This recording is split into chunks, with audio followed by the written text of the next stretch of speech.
Hey everyone, आप लोगों का एक बार वापस स्वागत है नई वीडियो में। आज मैं एक्सप्लेन करने वाला हूँ मॉन्स्टर का एपिसोड 1 एंड यार इस वीडियो पे कैसा रिस्पांस आता है वही डिसाइड करेगा कि आगे मैं सीरीज को कंटिन्यू करूंगा या फिर नहीं। तो अगर आप लोगों को ये सीरीज पसंद आती है तो लाइक एंड कमेंट जरूर करना। पहले एपिसोड फर्स्ट के स्टार्ट में हम लोग यहाँ पे एक पूरा पैराग्राफ देखते हैं जहाँ पे लिखा होता है कि उस दिन यहाँ पे आसमान में से एक ड्रैगन निकल के आया था जिसके यहाँ पे 10 हॉर्न्स थे और 7 सिर थे। वो मॉन्स्टर इतना ज्यादा भयानक था कि उससे सब लोग डर रहे थे और उसके सातों के सातों हेड्स के ऊपर यहाँ पे उसके सारे हेड्स के नाम लिखे हुए थे। अब क्योंकि लोग उसे हरा नहीं सकते थे इसलिए वो उसको अपना राजा मानने लग गए और उसकी बातें मानने लग गए। लेकिन सवाल आज तक ये चलता हुआ आ रहा है कि आखिर कोई इंसान क्या यहाँ पे जन्म लेगा जो कि उस मॉन्स्टर को हरा पाएगा। वेल यहाँ पे एपिसोड 1 स्टार्ट होता है और हम लोग यहाँ पे कुछ डॉक्टर्स को देखते हैं। एक्चुअली में ये लोग यहाँ पे किसी पेशेंट की सर्जरी करके निकले थे एंड ये सब लोग यहाँ पे एक पर्टिकुलर डॉक्टर को काफी प्रेज कर रहे थे जिसका नाम केंजो तेनमो था। वेल हम लोग इस पूरी सीरीज में इसको केंजो के नाम से बुलाएंगे। ये लोग यहाँ पे नोटिस करते हैं कि इनको सर्जरी करते हुए 6 घंटे हो गए हैं और अब तो यहाँ पे धूप भी निकल आई है। इसका मतलब ये लोग रात भर सर्जरी पे यहाँ पे ध्यान दे रहे थे। वेल यहाँ पे जब केंजो थोड़ा सा आगे बढ़ता है तो नोटिस करता है कि हॉस्पिटल के एक कोने में कुछ लोग बैठे हैं और रो रहे हैं। हम लोग देखते हैं कि एक छोटा बच्चा अपनी मॉम से पूछ रहा होता है कि वो भला रो क्यों रही है और डैड कहाँ पे हैं। वो अपनी मॉम के पास आता है और बोलता है कि डैड सही तो है ना, वो वापस तो आ जाएंगे ना। और वहीं पे सीन शिफ्ट हो जाती है। हमें मालूम पड़ता है कि इस टाइम जहाँ पे केंजो है और ये पूरी एंड में यहाँ पे जर्मनी पे बेस्ड है। फिलहाल अब हम लोग यहाँ पे केंजो को देखते हैं जो कि घोड़े बेच के सो रहा होता है और उसको यहाँ पे उठाने आती है उसकी फियांसे जिसका नाम एवा होता है। एवा उसके मुंह के पास जाती है और उसको किस करते हुए उठाती है। जैसे केंजो की आंखें खुलती हैं एवा उससे बोलती है कि यार तुमको मुझे ऐसे किस करते उठाना चाहिए, आखिर मैं प्रिंसेस हूँ तुम नहीं। फिलहाल उठ जाओ, काफी देर हो गई है। हम लोग केंजो को देख पाते हैं जो कि काफी ज्यादा यहाँ पे थका हुआ लग रहा था। एट लास्ट काफी देर तक उसने अपनी ड्यूटी जो करी थी। वेल एवा यहाँ पे केंजो से बोलती कि आज तो यहाँ पे केंजो उसे डेट पे ले जाने वाला था, तो उसका क्या हुआ। वेल तभी ये लोग नोटिस करते हैं कि टीवी पे एक न्यूज आ रही होती है। एक्चुअली में इसमें एक फैमिली को दिखाया जा रहा था जो कि यहाँ पे वेस्ट जर्मनी से भाग के ईस्ट जर्मनी में आ गए थे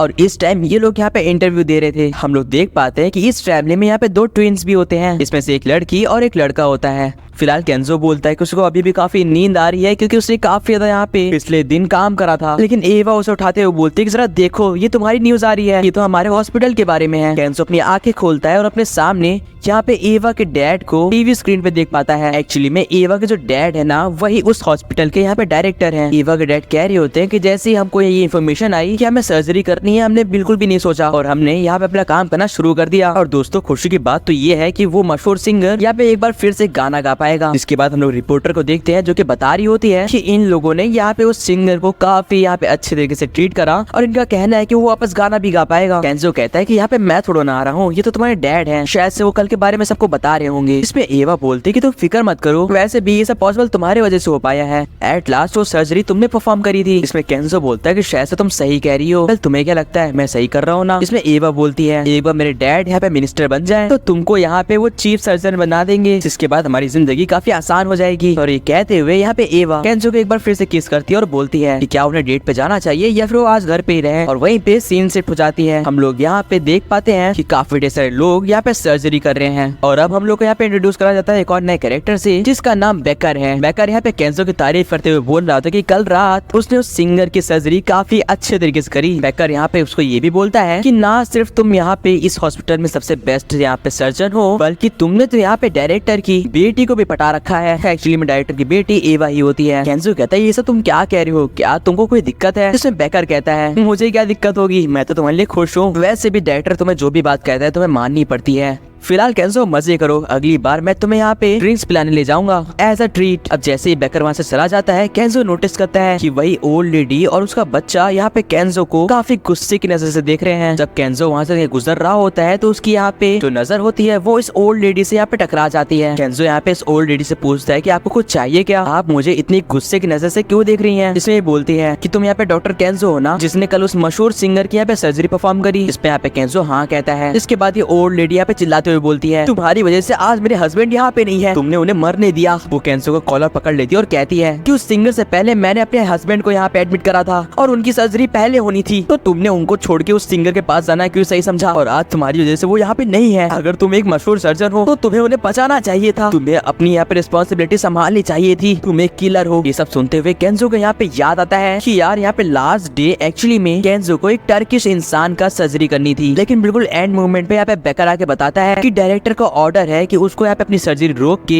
एक दूसरे बंदे की सर्जरी करने जाना है और शायद से ये लेडी उसी टर्किश इंसान की यहाँ पे वाइफ है। हम लोग देखते हैं कि इसका बेटा जो होता है ना वो भी काफी ज्यादा रो रहा होता है और कह रहा होता है कि आखिर केंजो ने ऐसा क्यों करा। फिलहाल वहीं पे एक बार फिर से सीन शिफ्ट हो जाती है और हम लोग देखते हैं कि यहाँ पे एवा और केंजो डिनर डेट पे आ रखे हैं। एवा यहाँ पे केंजो से बता रही होती है कि कैसे वो एक मशहूर शॉप में गई थी जहाँ पे उसने काफी मशहूर और महंगी चीजें देखी। हालांकि दूसरे लोगों से खरीदने की बातें कर रहे थे लेकिन एट लास्ट उस चीज को यहाँ पे एवा ने खरीद लिया। फिलहाल एवा गुस्सा होते हुए बोलती है कि तुम मेरी बातें क्यों नहीं सुन रहे हो, तुम तो कहीं और ही खोए हुए हो। इसमें केंजो बताता है कि एक्चुअली में कल रात वो एक टर्किश इंसान की सर्जरी करने वाला था जो कि यहाँ पे एक्सीडेंट से होके आया था, लेकिन एंड मोमेंट में यहाँ पे डायरेक्टर ने बात चेंज कर दी और उसने यहाँ पे उस सिंगर की सर्जरी करी। जिसमें यहाँ पे एवा बोलती है कि तुम अभी भी उसी बात पे बैठे हुए हो, तुम्हें आगे बढ़ना चाहिए केंजो, और वैसे भी तुम ये सारी बातें हमारे डिनर डेट पे क्यों कर रहे हो, ये बिल्कुल भी अच्छा नहीं है। केंजो बोलता है कि उसने सिर्फ और सिर्फ अपनी रिस्पॉन्सिबिलिटी निभाई है, उसका काम है डायरेक्टर के ऑर्डर मानना और उसने वही करा है। अब वो यहाँ पे एवा से पूछता है कि उसने सही करा ना,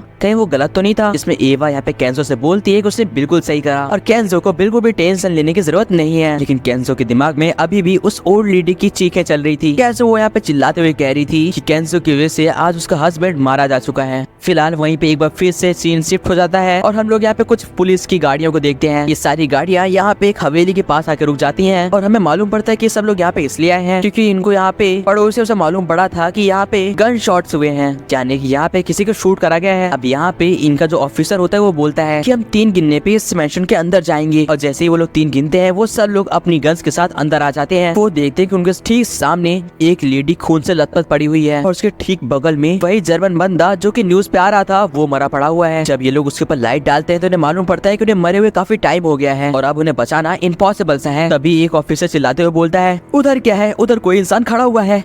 जब सब लोग उधर देखते हैं तो उन्हें यहाँ पे एक लेडी खड़ी हुई दिखती है। जब वो लोग उसके पास जाते हैं तो उन्हें मालूम पड़ता है कि ये तो इन्हीं की बच्ची है जो कि यहाँ पे ट्रॉमेराइज्ड हो चुकी है और उसके ठीक नीचे उसके भाई की डेड बॉडी पड़ी हुई है। देख के लग रहा है उसका भाई काफी ज्यादा घायल हो चुका है और वो काफी क्रिटिकल कंडीशन में है। तभी हम लोग देखते हैं कि केंजो यहाँ पे सो रहा होता है, लेकिन तभी उसको इमरजेंसी कॉल आता है, जिसको सुनने के बाद केंजो अपनी कार में बैठ के हॉस्पिटल के लिए रवाना हो जाता है। फिलहाल वहीं पे हम लोग एक पास्ट की सीन देखते हैं जब केंजो और एवा अपनी डिनर डेट से वापस आ गए थे डायरेक्टर के घर पे, यानी कि एवा के डैड के पास। केंजो यहाँ पे एवा के डैड से माफी मांगता है इतना लेट आने के लिए, लेकिन एवा के डैड बोलते हैं कि दिक्कत की बात नहीं है। एट लास्ट एवा तुम्हारी यहाँ पे फियांसे जो है, अगले सीन में ये तीनों यहाँ पे चाय पी रहे होते हैं और एवा के डैड यहाँ पे केंजो से कुछ सवाल पूछ रहे होते हैं, जैसे कि क्या उसने अपने जापानीज पेरेंट्स को बता दिया कि एवा उसकी फियांसे है, जिसमें केंजो बोलता है कि उसने अपने पेरेंट्स को बता दिया है लेकिन वो यहाँ पे शायद ही आ पाए क्योंकि वो काफी गरीब है। जिसमें एवा के डैड बोलते हैं कि फिक्र मत करो, उनको यहाँ लाने की जिम्मेदारी मेरी है। फिलहाल एवा बताती है जब उसने पहली बार यहाँ पे केंजो को देखा था तो उसे लगा कि केंजो एक हाई स्कूल का बच्चा होगा, लेकिन यार केंजो इतना यंग होने के बाद भी काफी अच्छा सर्जन है। केंजो तो सच में एक जीनियस है। फिलहाल अब एवा के जो डैड होते हैं वो केंजो से बोलते हैं कि तुम कुछ रिसर्च कर रहे थे ना, तुम्हारी रिसर्च कैसी चल रही है। जिसमें केंजो बोलता है कि उसकी रिसर्च काफी अच्छी चल रही है, इनफैक्ट वो कंप्लीट होने वाली है। लेकिन केंजो के डैड बोलते हैं कि वो चाहते हैं कि केंजो अपनी रिसर्च को अभी के लिए छोड़ दे और उसके लिए यहाँ पे मैन्युस्क्रिप्ट लिखे, यानी कि उसके भाषण देने के लिए यहाँ पे स्क्रिप्ट लिखे। केंजो बोलता है लेकिन उसकी यहाँ पे रिसर्च कंप्लीट होने वाली है, इसलिए कैसा रहेगा कि वो थोड़ी देर के बाद ऐसा करे। जिसमें यहाँ पे एवा के डैड बोलते हैं मेरी बात ध्यान से सुनो केंजो, ये काफी ज्यादा इंपॉर्टेंट यहाँ पे मीटिंग होने वाली है, इसलिए प्लीज मेरी बात मानो और मेरे लिए मैन्युस्क्रिप्ट लिखो। फिलहाल यहाँ पे एवा के डैड ये भी बोलते हैं कि यार जब मैं यहाँ पे सारे रिपोर्टर्स को जवाब दे के निकल रहा था तो अचानक से कुछ लोग हॉस्पिटल के अंदर आ गए। वो कहने लग गए कि हम लोगों ने यहाँ पे किसी टर्किश बंदे की जान ले ली क्योंकि हमने उसके ऊपर यहाँ पे सर्जरी परफॉर्म नहीं करी। वो लोग कह रहे थे कि हम लोग यहाँ पे बायस्ड हैं और सिर्फ अमीर लोगों की मदद करते हैं।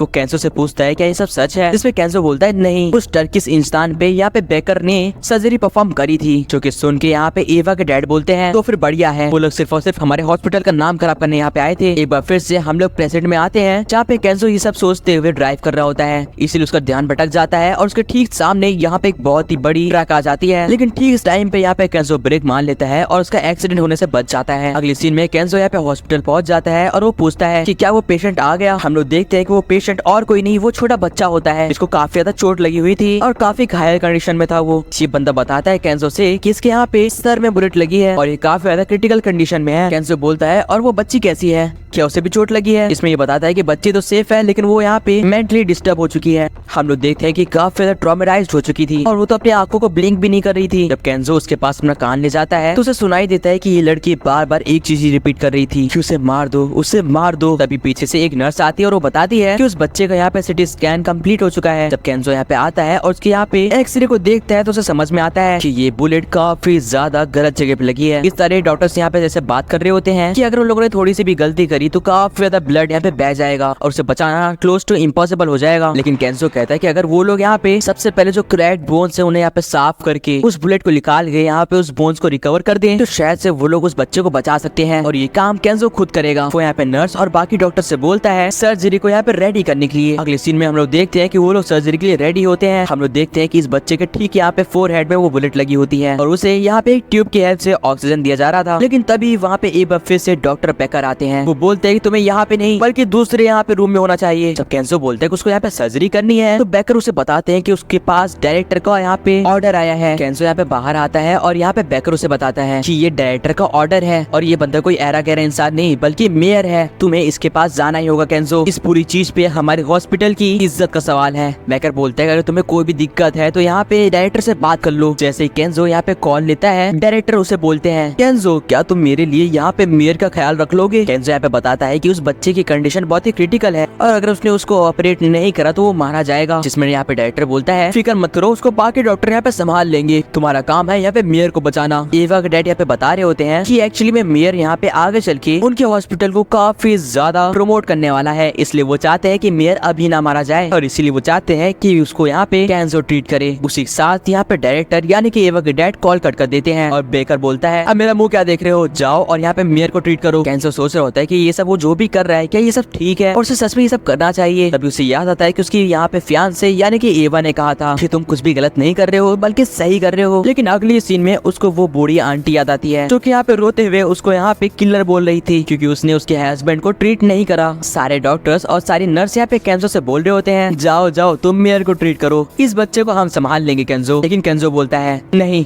मैं इस बच्चे को बचाने वाला हूँ और मेयर को हम बाद में ट्रीट कर सकते हैं क्योंकि उन्हें बहुत ही कम दिक्कत है। ये लोग बोलते हैं क्या तुम पागल हो गए हो, ये यहाँ पे डायरेक्टर का ऑर्डर है, क्या तुम उनका ऑर्डर ठुकरा रहे हो। लेकिन केंजो उनकी बात नहीं मानता है और सर्जरी रूम में चला जाता है। जिसके बाद हम लोग उसे ग्लव्स को पहनते हुए देखते हैं। केंजो बोल रहा होता है कि वो इस बच्चे को बचा के रहेगा और उसके ठीक अगली सीन में हम लोग यहाँ पे उस बच्चे को देखते हैं जो कि यहाँ पे एक बेड के ऊपर लेटी होती है और अभी भी वो सेम बातें रिपीट कर रही होती हैं, उसे मरना होगा, उसे मरना होगा, उसे कोई तो मार दो। और गाइस यहीं पे इसका एपिसोड 1 एंड हो जाता है। अगर आप लोग को इसके आगे के एपिसोड चाहिए तो इस वीडियो को लाइक और कमेंट करो। बाकी यार सब्सक्राइब कर देना इसी तरह के और एनिमेस एक्सप्लेनेशन देखने के लिए। बाकी मैं आपसे मिलता हूँ किसी नेक्स्ट वीडियो में। Till then good bye.